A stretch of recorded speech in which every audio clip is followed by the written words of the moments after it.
For more information about this show and other shows, check us out online at www.inthemix.org. Distribution made possible by Ronald McDonald House Charities.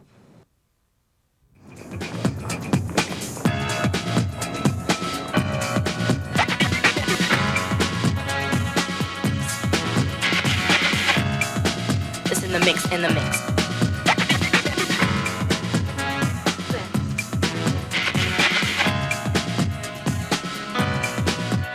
In the mix.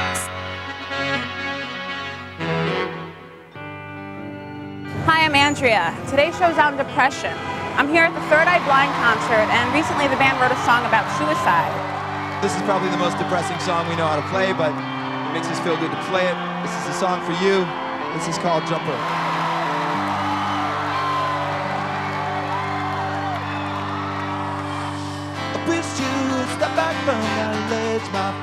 We're going to talk to them a little bit later and hear the song live in concert. We're also visiting Pierre, South Dakota, a small town struggling with an outbreak of teen suicide. We're going to find out how they're coping and what they're doing to tackle depression before it goes too far. Today we're going to show you the difference between everyday blues and when you need to get help. When you're depressed, from what I've learned, you feel hopeless, like nothing can help you.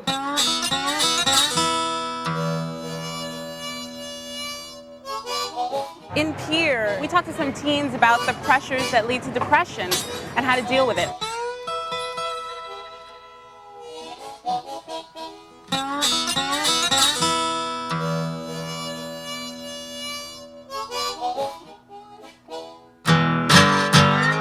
Pierre is it's a small town. Everybody knows everybody else. Growing up in Pierre is awesome. I love it. It's been a great place to grow up. It's been safe. The minute you get out, it's just flat, open, nothing. It's a really beautiful town, but there's not much to do. If you have stuff to do, it's almost the same thing every single day. I don't think that there's nothing to do here. I think that you just have to try to find something that you like, find your friends, hang out. Tonight we're going to play softball. Meet up at the Zesto and go from there. School life is, I think, just like anybody else's. I think it's very, very typical. The pressure to fit in this high school, it's there. You want to fit in, you want to be popular, you want to be liked. You know, what teenager today doesn't? I mean, you don't want to just exclude yourself to one group. You want to be with all groups. But it's kind of hard because maybe this one group doesn't like this other group, you know? It feels really hard to find the balance, like with your friends and if you have a boyfriend. I had a time where all of my friends had boyfriends or other friends, and they weren't calling me at that time. And I just started getting sadder and, you know, worse and worse. Friends will try and pressure you to do a lot of things that may go against your values. I think peer pressure is good. I really do. I really believe that pressure is good. And it's how you deal with that pressure that makes you an individual that's going to, you know, either have character or going to have problems. I just feel like sometimes I can't do anything right. Like, I think a lot of it comes from a girlfriend. Getting rejected by a girl who, that's really upsetting sometimes. Yeah. I think to a certain extent there's a point where a guy cannot show, you know, any emotion. I find it a lot easier to cry in front of girls personally, just because, you know, you cry in front of a guy, they'll say, yeah, you little wussy boy, you crying over that? There's a thin line between being upset and depressed. I think sometimes you may not even know that you're depressed. It's just a phase that you're going through and you think, oh, this will be over by morning. My parents were striving me to do like 1,000,001 things at one time. I got really stressed out and I was really down. Every time I'd go home after school, I'd like lock myself in my room and listen to music and just cry. No matter how good you do, you know, they always, I mean, it's good to be pushed, but they're always looking for so much more. Endless pushing, that's not good. My dad been through 2 divorces now, and that's put a lot of stress on my life going through high school. When you take out your stress in a physical manner, it doesn't bother you anymore. I'm going out on bike riding, and that gives me time to think about things and, you know, get out in the fresh air, and it clears your mind a little bit more. I didn't make the volleyball team this year. Well, I put all my efforts into my ballet, and I tried doing something different. I took the attention off what had gone wrong in my life and put it onto something that I could improve. I've been writing in a notebook, and that seems to really help get things out of my system. Whenever I'm upset, that's like the only thing I can think about. And it just kind of, it drives you worse and worse until you actually find somebody to talk to that really understands where you're coming from. You know, there's going to be ups and downs in everyone's life, no matter where you live, no matter where you grow up, no matter what kind of family you come from. I think everybody feels depressed. I couldn't imagine anybody not experiencing that emotion. It's when you can't get out of that and you're having bad days every day that you need to get help.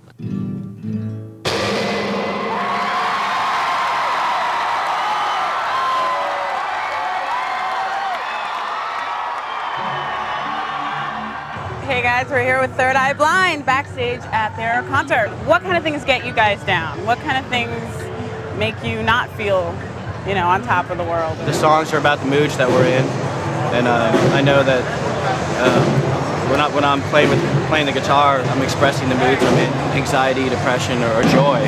It could be any of those. It's kind of a release for me. Bad shows get me depressed. I'll get depressed at a bad show, but also sometimes I can be in a bad mood and then I'll play a show and I'll feel much better after the show. I don't get depressed very often. I work really hard at being happy. It's really important to me to just be happy, and that keeps me feeling healthy too. I listen to a lot of music, and playing music is really a major force in keeping me happy and sane. I listen to music so much every day. It's really important to me.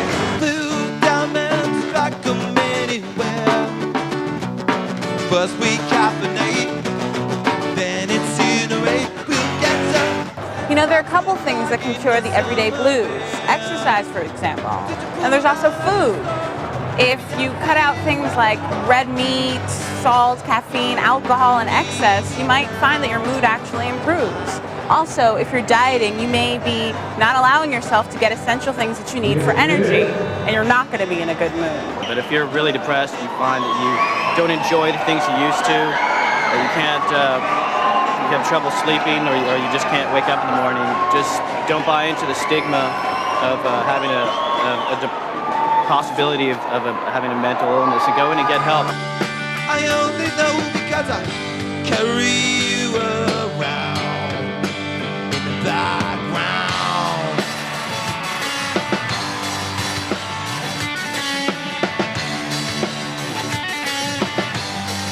In my early 20s, I went through a period where I felt like I was on my deathbed, and I went through practically every antidepressant there was on the market. So I know what it feels like to wake up and just want to go right back to bed. So anyone that's feeling that way now, I'm down with you, and just you gotta have faith that time it will end,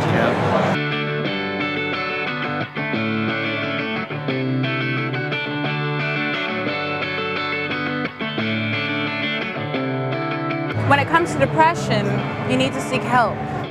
We talked to a psychologist to get some of the facts and talk to some young people who are getting help themselves.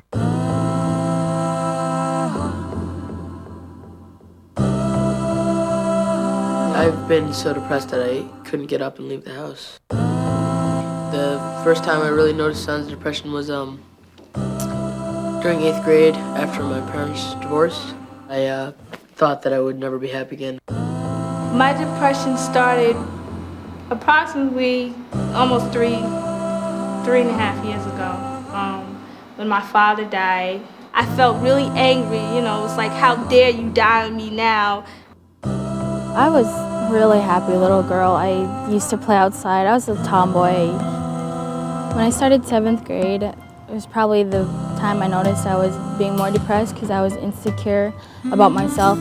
I tried to fit in with the people who I thought were more popular or who I thought were cooler than others. That helped me get a lot deeper into depression because I wasn't my own person.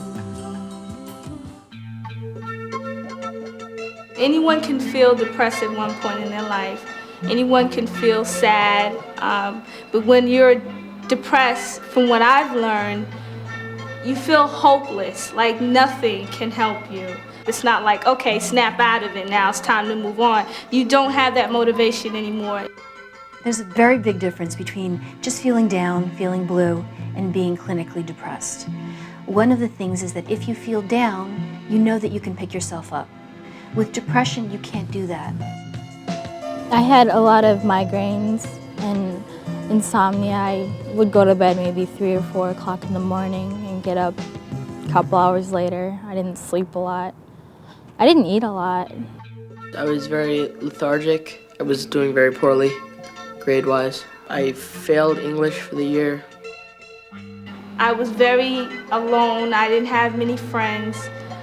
I didn't have a high self-esteem. I was never active in any school activities. You need to seek help when those symptoms get so bad that they're affecting the way you function in a daily way. I wasn't really aware of what was happening outside in the outside world. I was feeling very lonely, like no one was there. When I get sad, I sit and I go within myself. It's very hard to just communicate with people. Drinking and using drugs is a lot of what I used to get away from my depression and hide it and make it look like I was having fun. I was rebelling because I wanted attention.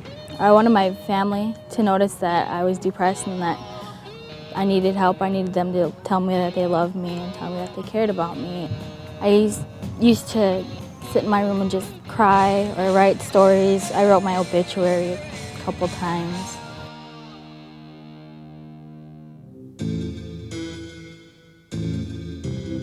I told a friend I wanted to die, and she told my teacher.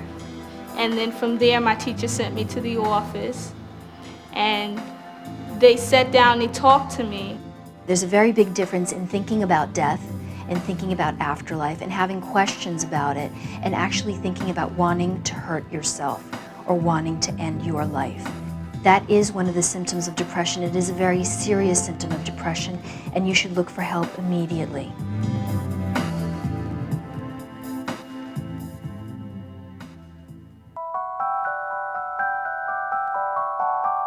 I was diagnosed with manic depression. You feel down one moment, crying, and maybe a couple hours later, everything's fine. All of a sudden, you're excited. You really don't know what you're excited about. It's not really real. You're really covering up what you really feel. Sometimes when people have depression, it is that they have a chemical imbalance. The chemicals in your body change, and that's where the imbalance comes in. You can develop a chemical imbalance, and you can be born with one. I've been on many medications. It has helped me help control my moods. What the medication will do, the antidepressants will do, is take the very lows off of your depression, stop you from feeling suicidal, help you sleep better, get you back on track.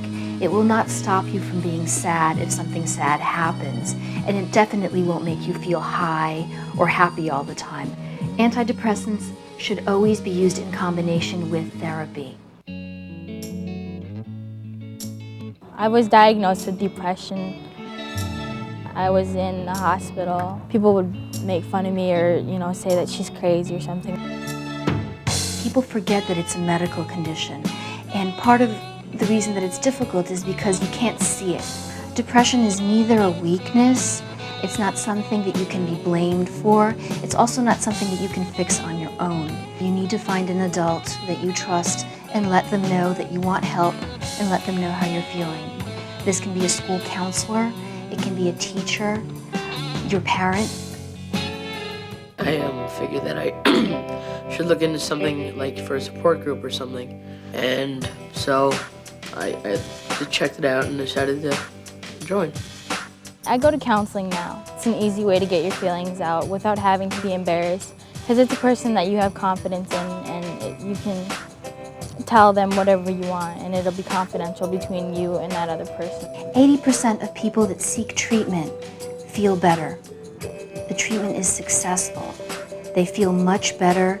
The symptoms either go away completely or are reduced a significant amount. I've learned that depression is very common amongst teenagers, preteens, and that it's curable if you want to cure it. I got to realize that people did care for me and that I had value, that I had self-worth for myself after a while, and I had confidence. I've grown a lot with learning how to fight my depression, learning how to take control over it and letting it control me.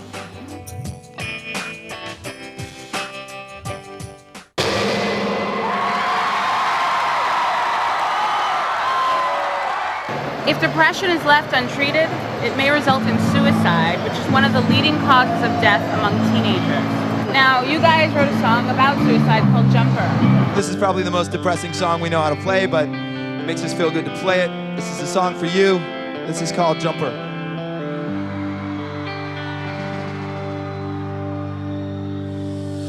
I wish you would step back from that ledge, my friend.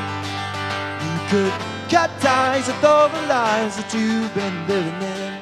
And if you do not want to see me again, I would understand, yeah, yeah. I would understand, yeah, yeah. What made you write this song? It's not just a song about some guy offing himself. It's really I think the songs that we write, even though sometimes they deal with dark themes, there's something much more redemptive about them. I think Jumper's really about understanding, and everybody carries demons around, everybody carries some sort of shame, or they carry some sort of scar around. Everyone's got to face down the demons. The message of Jumper is just, there comes a time where you just put the past away.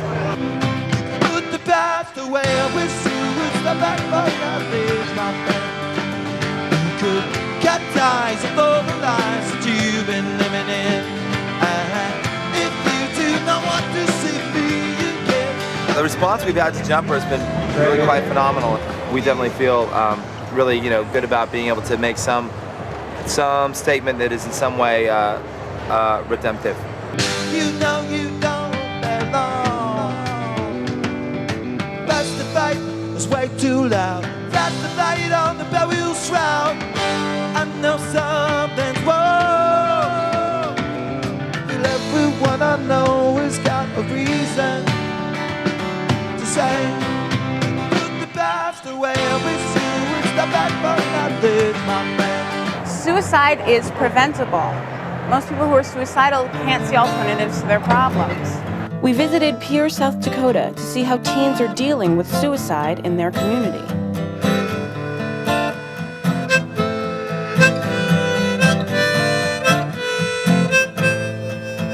Since I've been in high school, there's been 14 suicides. I feel trapped in this town, I really do. You go to a different town and say, oh, where are you from? Pierre, South Dakota. Oh yeah, suicide town. Here in Pierre, we've always been considered an innocent town. I don't want to say naive, but we're very innocent. We have that small town goodness to us.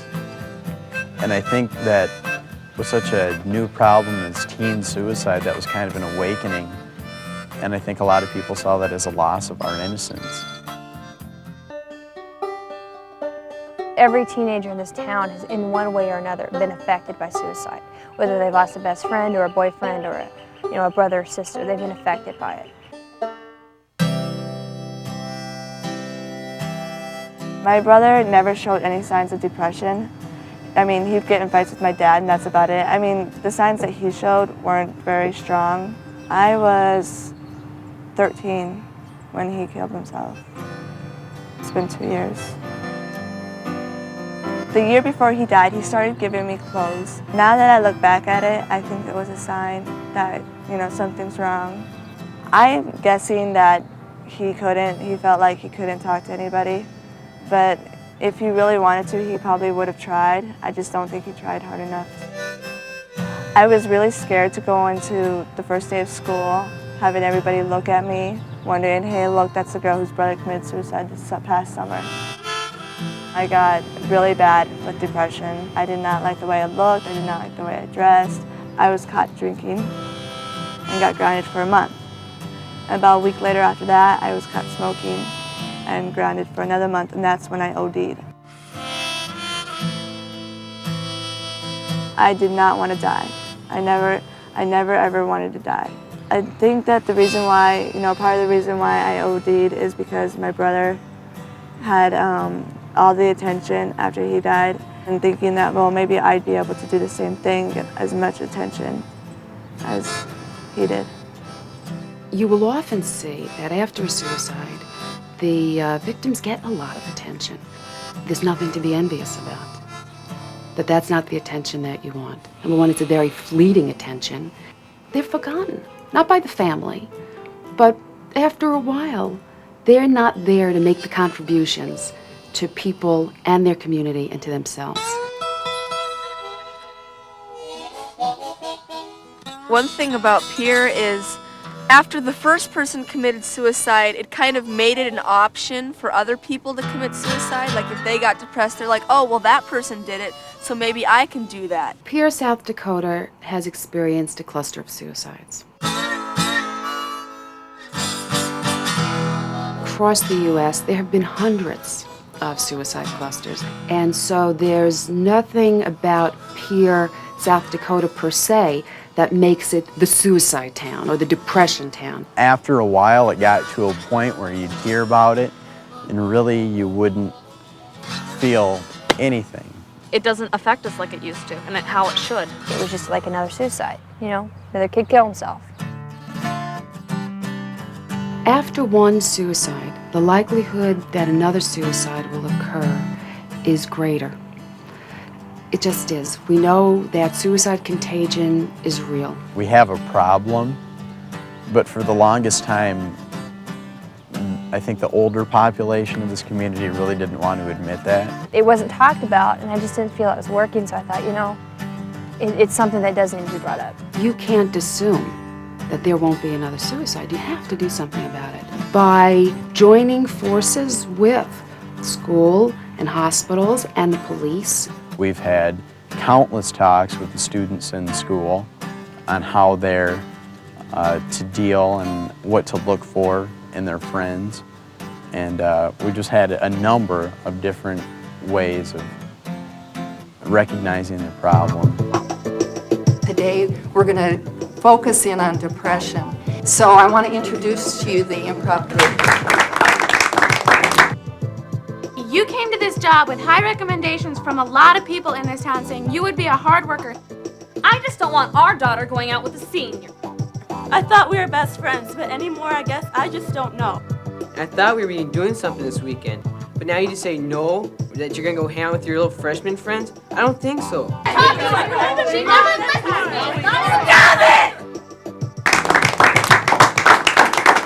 We're giving every single kid in the high school and the junior high and maybe down to the elementary schools one of these cards. And it says that if you're in need of help or even if you just have problems and you need to talk to somebody about it, you can go and give this card to a person you trust. What are some things that you can do for each other? Sit down and listen to them and, hear their problems and try and help them with them. Share your own stories with your friends because I think that makes your friends feel like they're not alone, and then you can work it out together. Watch for the little things, the little differences that they're showing signs that they need to talk. Reach out to them and ask them if they need help or even just invite them to do stuff, get them going again. And if it's something you can't deal with, you need to tell somebody that would know how to take care of that kind of thing. If you have problems at home, if you're under stress, if you're having alcohol problems, if you're really overwhelmed by life, and you can be, get help for it. I started going to counseling after I OD'd, and then about 2 months later, our whole family has been going to work out the problems. and it works really well because I think we solved a lot of things that needed to be solved a long time ago.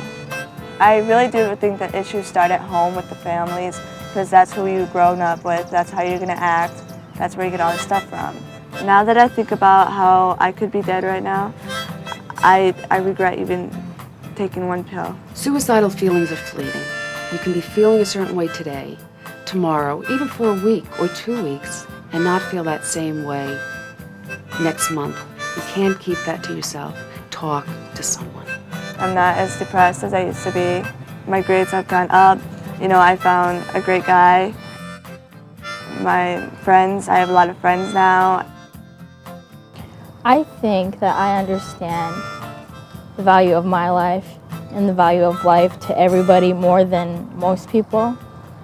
And I've gained that from experience of growing up around all the things that I grew up around and learning it in treatment and just finding it within myself. These days I'm feeling a lot better than I did. I still have my good days and my bad days, I should say. But everybody has their good days and their bad days, you know. I just learned how to, if there's something bothering me, to talk to somebody, even if it's hard for me to talk to somebody, to write it down, at least get it out of my system. When you think, oh, I'm depressed now, you're gonna get more depressed. And really, in order to become less depressed, you have to think like, I'm gonna be happy, I wanna be happy. And just hang in there.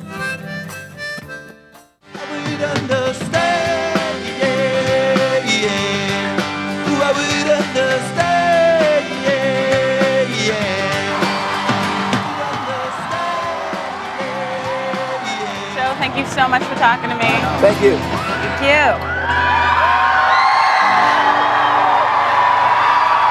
One of the most important things to remember is that there's always someone to talk to.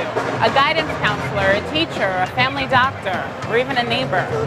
Depression can be cured, but it's up to you to take the first step and reach out to someone. There are local hotlines you can call for help. You can find the number in your blue pages of your phone book, or you can call these national hotlines. You can call Covenant House at 1-800-999-9999 or the Boys Town National Crisis Hotline at 1-800-448-3000 or the Children's Rights of America Youth Crisis Hotline at 1-800-442-4673. You can also check out our website at www.inthemix.org.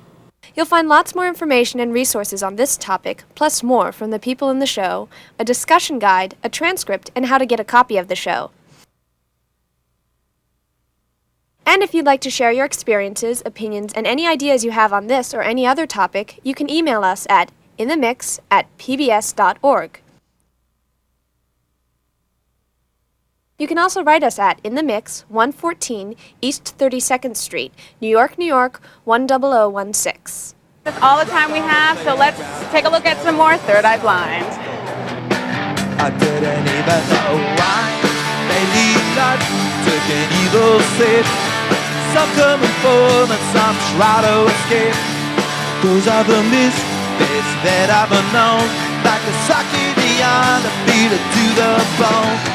It's a joke that we all know. We're the bank in a hubba show. Come on now. Yeah, we are all alone. This In the Mix special was made possible by the Corporation for Public Broadcasting.